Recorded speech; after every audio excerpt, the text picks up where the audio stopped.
som una nació, que formem un sol poble... L'aturada estiuenca d'aquest any serveix per agafar aire de cara a una temporada política intensa marcada per les eleccions al Parlament i les municipals del 2011. Els partits estan perfilant les seves candidatures en les que alguns repetiran al capdavant. És el cas d'Isaac Albert, que, tot i que no s'ha fet oficial, encapçalarà la llista d'Esquerra Republicana a Terrassa a les properes municipals. Unes eleccions que vindran condicionades pels comicis autonòmics de la tardor.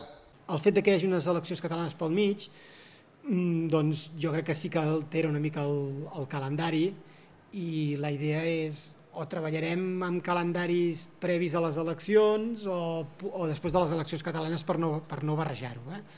Però en principi la decisió personal jo la tinc presa, però sí que l'haig de consensuar amb el partit, perquè suposo que aquí ha d'haver-hi contraprestacions mútues, no? L'independentisme ha estat marcat els últims mesos per partits i plataformes nous que han fragmentat políticament el moviment. És el cas de Reagrupament o Solidaritat Catalana. Per Albert, cal mirar d'unir el màxim de sensibilitats possibles, però amb matisos. Jo soc partidari de sumar. O sigui, sí que jo crec que hem de ser capaços de parlar i d'entendre'ns amb diferents partits i plataformes. De totes maneres, el fet que tots siguem independentistes no vol dir que tots dibuixem el mateix procés per arribar a la independència, i per mi això també és important. Serà la segona campanya per Albert després que el 2007 agafés el relleu de Ramon Arribas.